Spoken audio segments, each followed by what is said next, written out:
জন্মাষ্টমীর দিন সারাদিন কী করলাম। সকাল সকাল ঘুম থেকে উঠে পড়েছি। মেয়ে আর তার বাবা এখনও ঘুমোচ্ছে। মেয়ে যতক্ষণ ঘুমোচ্ছে ততক্ষণ বাড়ির কাজগুলো ঝটঝট সেরে ফেলতে হবে। আজকে আমাদের জন্মাষ্টমী, কিন্তু বাকিদের মতো সোমবার নয়, কারণ আমাদের বাড়িতে বৈষ্ণব মতে জন্মাষ্টমী পালন হচ্ছে, তাই মঙ্গলবার দিন জন্মাষ্টমী পালন হচ্ছে। সেই জন্য আমি স্কুলের ছুটিটা পাইনি।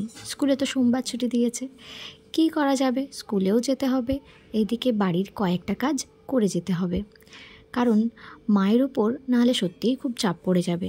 যদিও বেশিটাই মা করেছে, তবুও মায়ের ওপর যতটা চাপ কমানো যায় সেটারই চেষ্টা আর কি।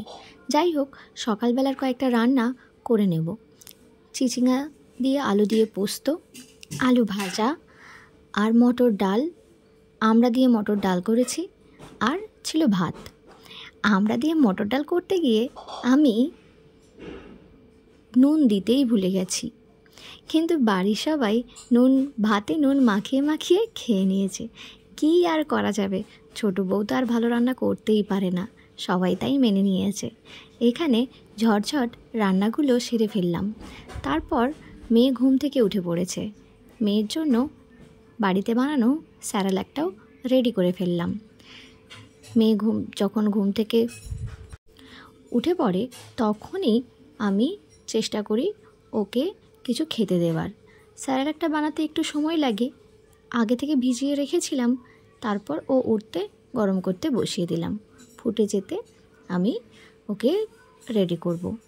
বিছানাটা গুছিয়ে নিলাম। এখানে আমি চালটা একটু ভিজিয়ে দিলাম। তারপর মেয়ে আর রসর রান্নাটাও একটু এগিয়ে রাখি। যদিও রান্নাটা আমি করে উঠতে পারবো না, ওদের খিচুড়ি হবে, তাই পেঁপে আর আলু কেটে রেখেছি। এখানে দেখো ওর স্যারেলাকটা আমি বানিয়েছি, এই যে বাড়িতে রেডি করলাম। আজকে আমি গোপালকে সকালের পুজোটা করে দিয়ে যাব, মানে ঘুম থেকে ওঠানো নয়, প্রথমের পুজোটা। কিন্তু গোপাল তো কোন জামাটা পরবে সেটাই রেডি করতে পারছে না, বুঝেই উঠতে পারছে না, এতগুলো নতুন জামা।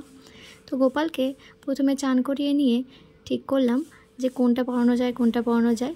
যেটা ও আমার মেয়ের অন্নপ্রাশনে পেয়েছে মামাবাড়ি থেকে, সেটাই ওকে প্রথমে পরিয়ে নিলাম।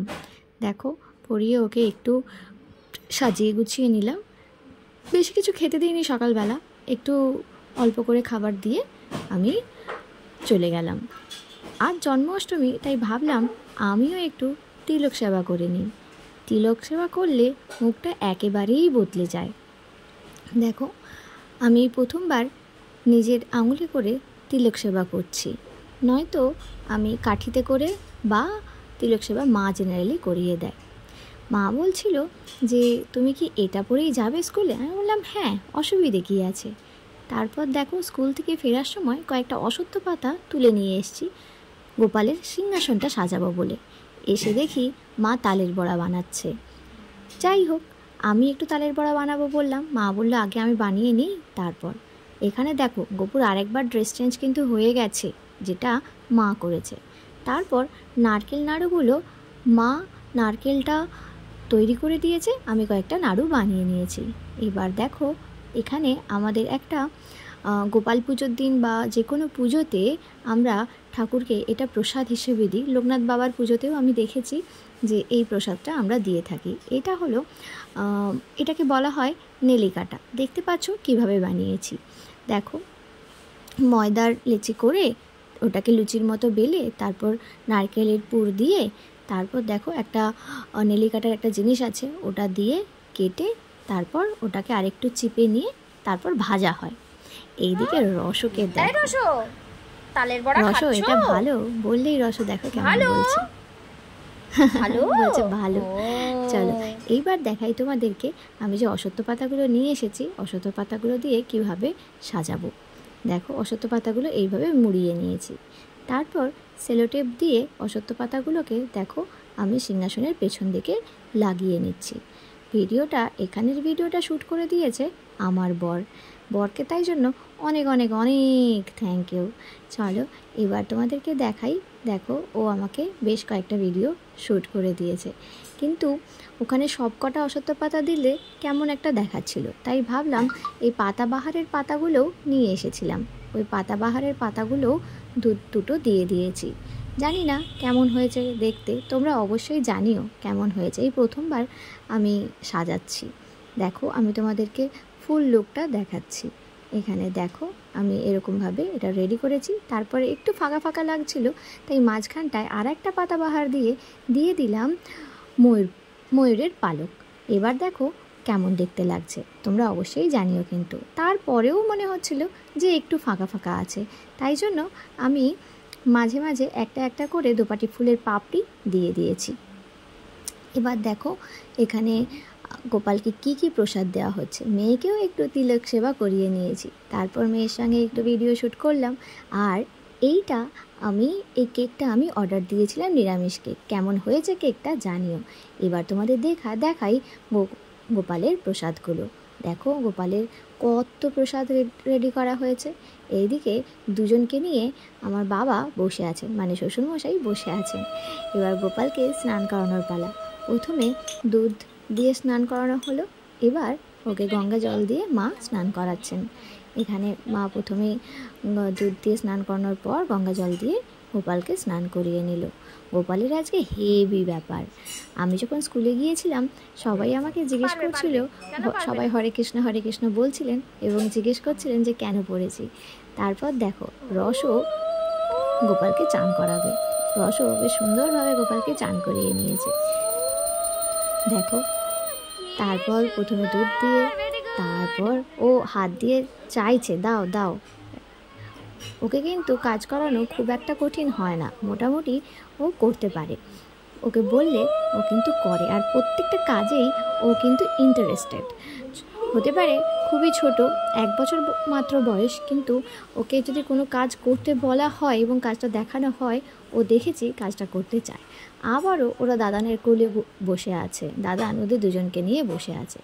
তারপর দেখো এবার আমার মেয়ের পালা, সেও গপু দাদাকে স্নান করবে। তোমাদের বলি বেশ কয়েক বছর আগে, মানে বছর দেড়েক আগে মেয়ে আমার, তখন আমি সেইভাবে ভাবিনি যে আমি কনসিভ করব।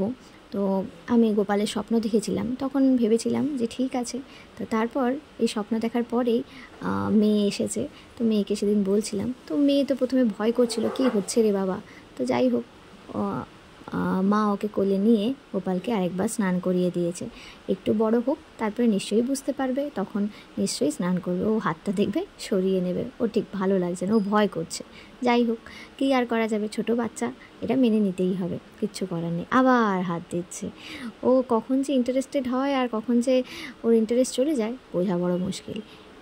একে তো তোমরা চেনোই, এ হলো গুড্ডু, আমার জায়ের বড় ছেলে।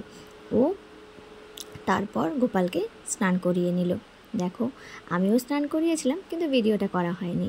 দেখতে পাচ্ছ আমি এখানে ঘন্টা বাজাচ্ছি। এবার রসো যে ঠিক কী করবে, ও দাদাকে ধরবে না আমার ঘন্টার দিকে তাকাবে, ও ঠিক বুঝে উঠতে পারছে না। তবে আমাদের রসো উলু দিতে শিখে গেছে। তোমাদেরকে দেখাবো ও কীভাবে উলু দেয়। দেখো সবাই উলু দিচ্ছে, ও কিন্তু সবার দিকে তাকাচ্ছে। এবার দেখো রসর উলু দেওয়া তোমাদেরকে দেখাই। এখানে গোপালকে ভালো করে মুছিয়ে নেওয়া হলো। এখানে রসকে বারবার বলা হচ্ছে উলু দেওয়ার কথা, তোমাদেরকে দেখাই। দেখো এখানে রসকে বারবার বলা হচ্ছে উলুটা দেখবে ওদের, ওই দেখো উলু দিচ্ছে। তারপর দেখো গোপালকে রেডি করা হয়ে গেছে। এই জামাটা আমি গোপালের জন্য তারাপীঠ থেকে এনে দিয়েছিলাম। কত সুন্দর লাগছে না গোপালকে, তোমরা অবশ্যই জানিও। তারপর মা গোপালকে কাজল পরিয়ে দিল। কাজলটা একটু ধেবড়ে গেছে, কি আর করা যাবে, ঠিক আছে কোনো ব্যাপার না, নজর লাগবে না আমার গোপালের দিকে। তারপর দেখো গোপালকে আশীর্বাদ করা হলো, সব রকমভাবে সাজানো হলো। এই শপিংটা আমরা গোপাল পুজোর আগের দিন করেছি, মানে গোপালের মালা আর গোপালের মুকুট, মানে মাথার যে চূড়াটা কেনা হয়েছে। দেখো গোপালকে আমি আশীর্বাদ করছি। আশীর্বাদ করে গোপাল এখানে আমার সন্তানের মতো, তাই গোপালকে আশীর্বাদ করাই যায়, তাই না? তারপর দেখো এখানে গোপালকে কত সুন্দর দেখতে লাগছে। মা এখানে গোপালকে ওর জায়গাতে বসিয়ে দেবে। এবার গোপাল পুজোর সব নিয়ম আমি এখনও শিখে উঠতে পারিনি, তবে শেখার চেষ্টায় আছি, চলছে শেখার কাজ। দুর্বটা এমনভাবে দেওয়া হয়েছে গোপালের মুখটাই দেখা যাচ্ছে না। যাই হোক, দুর্বটা সরিয়ে দেওয়া হলো। এবার গোপালের যে কেকটা আনা হয়েছে সেই কেকটা আমরা কাটবো। মানে এখানে প্রথমে ওদের বড়দা, মানে আমার জায়ের বড় ছেলে কেক কাটতে বসেছে। দু ভাই বোনে কিন্তু খুব একটা ডিস্টার্ব করছে না, কি হচ্ছে ওরা দুজনেই দেখার চেষ্টা করছে। তারপর দেখো লাস্ট অবধি কী হয়, তোমরা শুধু দেখতে থাকো। এবার গোপালকে কিভাবে খাওয়ানো হবে, কেকটা কিভাবে তোলা হবে ও বুঝতে পারছিল না, তো আমি ছুরিতে করে কেকটা তুলে দিলাম। ও বলছিল ছুরিতে করেই খাওয়াবে, বললাম না, ছুরিতে করে খাওয়াতে হবে না, চলো গোপালকে হাতে করে খাও। তারপর ও গোপালকে কেকটা হাতে করে খাইয়ে দিল। কিন্তু গোপালকে খাওয়ালে কি হবে, এখানে রসও তো কান্নাকাটি শুরু করেছে, রসকেও দিতে হবে। রস না, ও তো খাবে না, নিজে হাতে খাবে, নিজে হাতে চাই ওর রস যা করে, রস আর আমার মেয়ে দুজনে মিলে যা করতে থাকে সে আর বলার কথা না। চলো এবার গুড্ডুর পালা হচ্ছে, বনুকে খাইয়ে দেবে, মানে আমার মেয়েকে গুড্ডু এবার খাইয়ে দিচ্ছে। দেখো মেয়ে কিন্তু একটুখানি খেয়ে টেস্ট বুঝে নিল, আর রস এখানে হাততালি দিচ্ছে, মানে ওকেও দিতে হবে। দেখতে পাচ্ছ কী করছে, এই চলতে থাকে আমাদের বাড়িতে। আর আমার মেয়ের খুব একটা ভালো লাগেনি, হাত দিয়ে বারবার সরিয়ে দিচ্ছে। এই দেখে রসকে দেখো আবার দিতে হবে, হাতে দিয়ে দিতে হবে। ও এটা চটকে মোটকে খাবে না কি করবে, কাটবে, সেটা বোঝা বড় মুশকিল। চলো এইবার তোমাদের দেখাই শেষ অবধি এই কেকটা আমরা দিয়ে দিয়েছি রস এবং মামামকে। দেখো আমার মেয়ে তো হাত দিয়েই চটকে নিচ্ছে, আর রসও দেখেছে দাদাকে কেকটা ছুরি দিয়ে কাটতে, তো ও তো ছুরি দিয়েই কাটবে, এটাই ঠিক করে রেখেছে। এবার দেখো ছুরি দিয়ে কত সুন্দরভাবে কেক কাটছে, আর আমার মেয়ে এটাকে চটকে দিচ্ছে, একদম চটকে মোটকে গোটা গায়ে মেখে, যাকে বলে দারুণ ওরা এনজয় করেছে, দারুণ এনজয় করেছে। এখানে একটা মুশকিলের ব্যাপার হয়েছে, বারবার টুলটাই সরে যাচ্ছে, কেকের টুলটাই সরে যাচ্ছে, কি রসদ তেমনি এগিয়ে এগিয়ে যাচ্ছে। দেখো রসদ কেক কাটছে, কেকটাকে চটকাচ্ছে, এইভাবেই চলছে। এইভাবেই চলতে চলতে রসর কাছ থেকে কেকটা নিয়ে নেওয়া হয়েছে, আর রসর কান্নাটা দেখতে পেয়েছো, কেক নেওয়া হয়েছে বলে। তারপর আবার দুজনকে আমরা দালানের মধ্যে, মানে ডাইনিংয়ের মধ্যে দিয়ে দিয়েছি কেকটাকে। এবার রসর অবস্থা দেখো, এখনও কেক নিয়ে কিন্তু ও ছুরি দিয়েই কেকটাকে কাটবে, আর আমার মেয়ে হাত দিয়েই ওটাকে চটকাবে। তো ছুরিটা ভেঙে গেছে, তাই জন্য ছুরিটাকে ছাড়িয়ে নেওয়ার চেষ্টা করা হচ্ছে, কিন্তু ও ছুরিটা ছাড়বে না। ওকে বনুকে মাখানোর চেষ্টা করা হচ্ছে, কিন্তু ও ইন্টারেস্টেড নয়, মাখানো দরকার নেই, ও কেকটা নিজেই মাখবে। তো এরকমভাবে কেকটা অনেকটাই ওরা ঘেঁটেছে, তো কিছুটা আমরা তারপরে লাস্ট অবধি বাঁচিয়েছিলাম। তো যাই হোক, এখানে দেখো এখানে এই ছুরি ও ছাড়বে না, ছুরি দিয়েই ও কেকটা কাটবে, এটাই ঠিক করে রেখেছে। শেষ অবধি যখন ওর কাছ থেকে কেকটা নেওয়া হয়েছে তখন প্রচণ্ড কান্নাকাটি করেছে। যাই হোক, এইভাবেই সারা দিনটা কাজকর্ম, এনজয় সব কিছুর মধ্যেই কেটে গেল। এদের এই ছোট বাচ্চাদের এতটা দুষ্টুমি, এতটা আনন্দ দেখতে দেখতেই আমাদের সারাটা দিন চলে যায়, আর আজকে দিনটা দারুণভাবে এনজয় করে কাটালাম। এই ছোট্ট ভিডিও তোমাদের কেমন লাগলো অবশ্যই জানিও। এতক্ষণ ধরে আমার ভিডিও দেখার জন্য তোমাদেরকে অনেক থ্যাংক ইউ। তোমরা সবাই ভালো থেকো, আর অবশ্যই আমার মেয়ে এবং রসকে আশীর্বাদ করো, ওরা যেন অনেক বড় হতে পারে, ওরা যেন অনেক ভালো মানুষ হতে পারে। আমার ভিডিও দেখার জন্য তোমাদেরকে অনেক থ্যাংক ইউ।